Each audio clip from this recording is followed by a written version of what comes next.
Desejo que a paz do nosso Senhor e Salvador Jesus Cristo invada os vossos corações.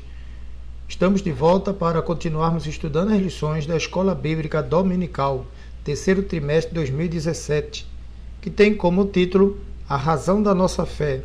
Assim cremos, assim vivemos. Estudaremos a lição de número 10, 3 de setembro de 2017, As Manifestações do Espírito Santo.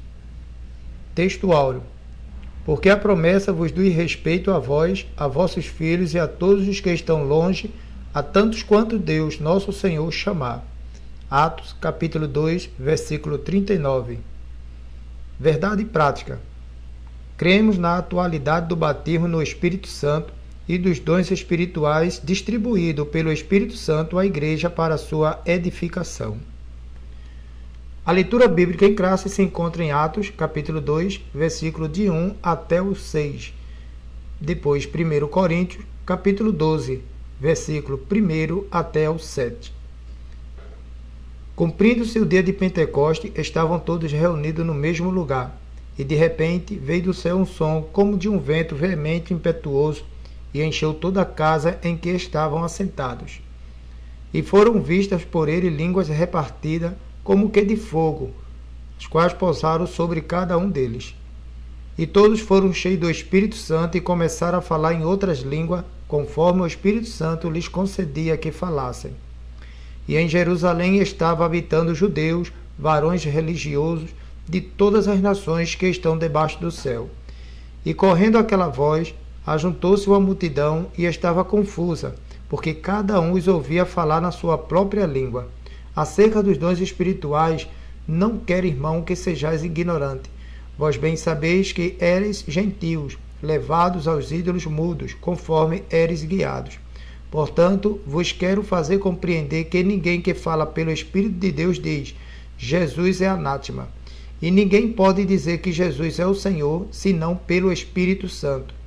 Ora, há diversidade de dons, mas o Espírito é o mesmo. E há diversidade de ministério, mas o Senhor é o mesmo. E há diversidade de operações, mas é o mesmo Deus que opera tudo em todos. Mas a manifestação do Espírito é dada a cada um para o que for útil.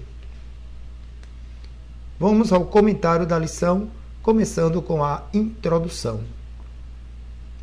As manifestações do Espírito de Deus, tais como veremos, dizem respeito primeiramente ao batismo no Espírito Santo e aos dons espirituais.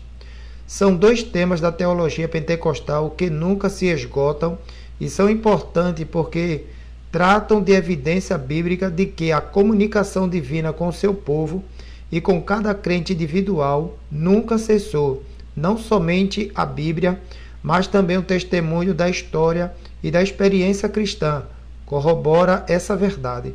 É sobre isso que trata o nosso estudo hoje. Vamos à primeira parte da lição, a descida do Espírito Santo. Primeiro tópico, a experiência do Pentecoste. Não é difícil descobrir na Bíblia o que é o batismo no Espírito Santo. João Batista disse, e eu, em verdade, vos batizo com água para o arrependimento. Mas aquele que vem após mim é mais poderoso do que eu. Não sou digno de levar as suas sandálias. Ele vos batizará com o Espírito Santo e com fogo. Mateus, capítulo 3, versículo 11. Há inúmeras interpretações dessa passagem. No entanto, o próprio Senhor Jesus se referiu a esse batismo como a promessa do Pai, que está em Atos, capítulo 1, versículo 4. E acrescentou, porque, na verdade, João batizou com água, mas vós sereis batizados com o Espírito Santo, não muito depois desses dias. Atos, capítulo 1, versículo 5. Essa declaração vincula Mateus, capítulo 3, versículo 11, com a experiência do dia de Pentecoste relatada em Atos, capítulo 2, versículo 2 ao 4. A prova disso é que o apóstolo Pedro identificou a experiência de Cornélio, Atos, capítulo 10, versículo 44 ao 46, com a promessa anunciada por João Batista e reiterada pelo Senhor Jesus. Segundo tópico, batismo no Espírito Santo ou com o Espírito Santo. As duas traduções são legítimas à luz da gramática grega e aceitáveis de acordo com o contexto.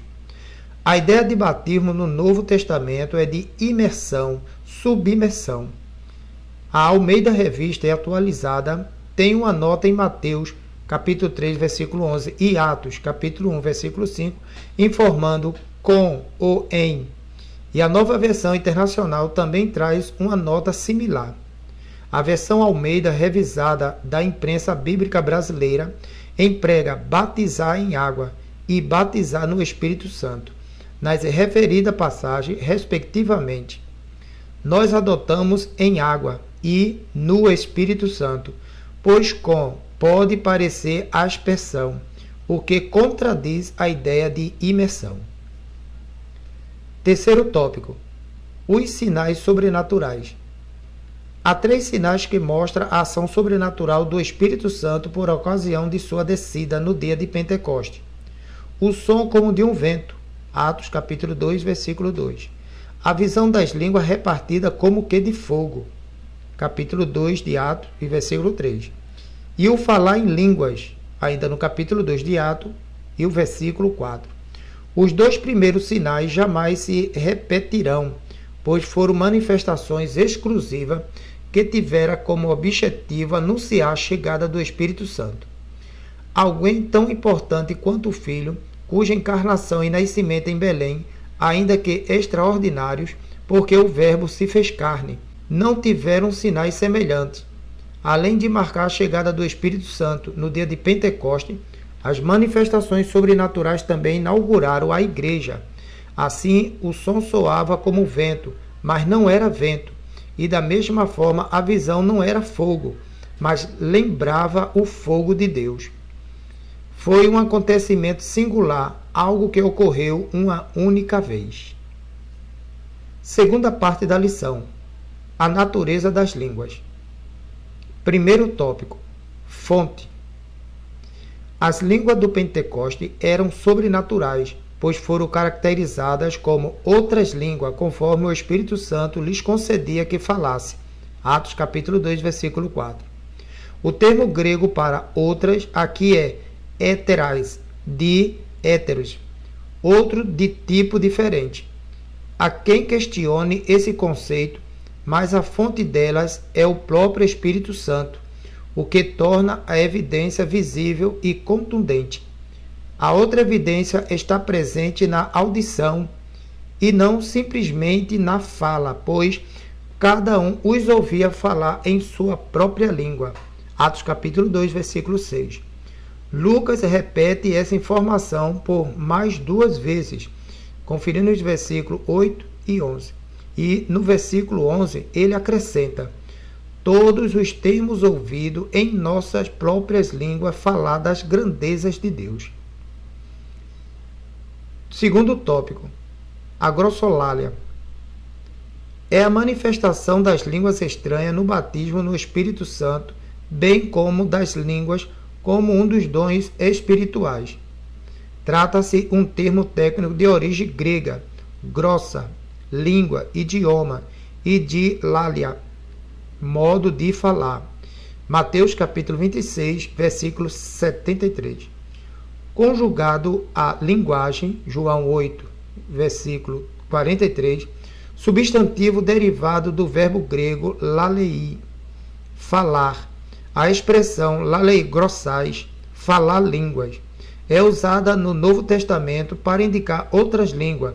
É importante saber que as línguas manifestas no dia de Pentecoste são as mesmas que aparecem na lista dos dons espirituais, que se encontra em 1 Coríntios capítulo 12, versículo 10, versículo 28 e capítulo 14, versículo 2. Ambas são de origem divina e sobrenatural, mas são diferentes apenas quanto à função. Terceiro tópico: sua continuação.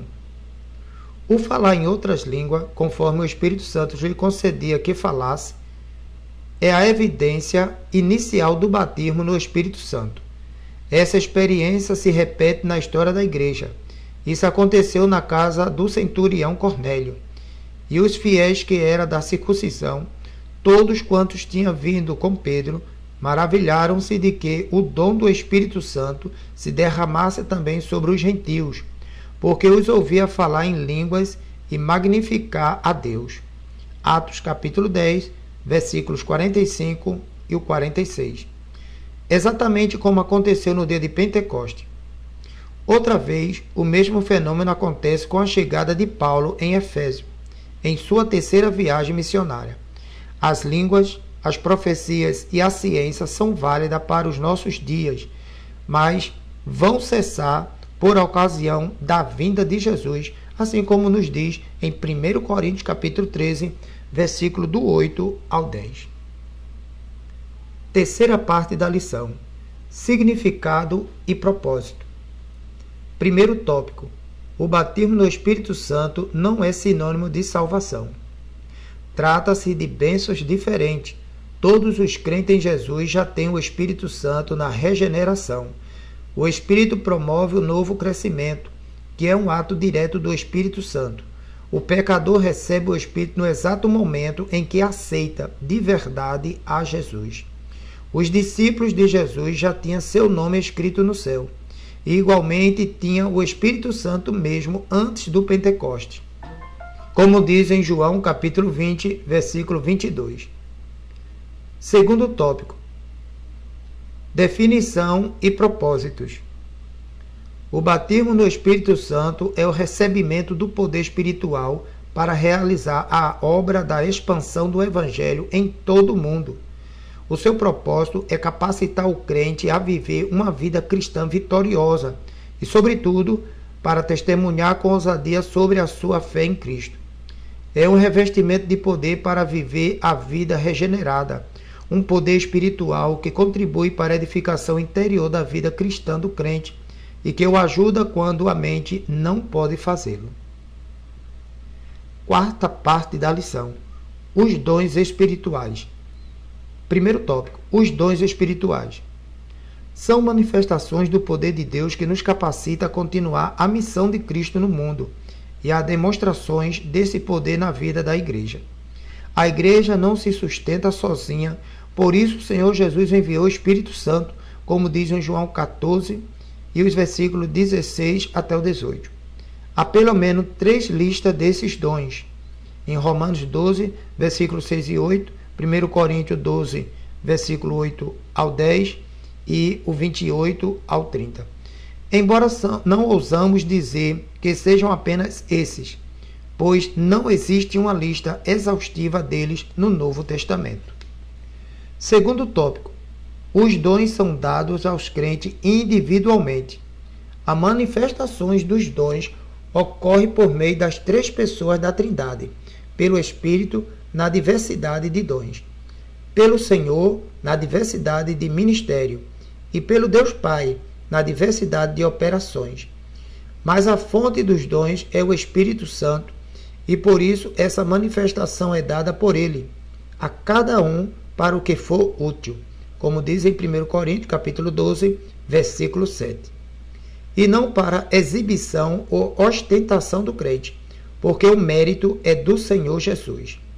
Outra vez o apóstolo enfatiza a origem dos dons. O Espírito Santo, pois, reconhece que é este mesmo quem opera todas essas coisas, repartindo particularmente a cada um como quer. Conferir em 1 Coríntios capítulo 12, versículo 11. Conclusão da lição. A descida do Espírito Santo é acompanhada dos dons espirituais. Eles são atuais na vida da igreja e são dados a cada um para o que for útil, sempre para o bem da igreja local. Trata-se de ferramentas importantes e indispensáveis para os crentes, razão pela qual devemos lhe dar a devida atenção. Louvado seja o nome santo do Senhor. Que Deus continue abençoando a todos, em nome de Jesus. Amém.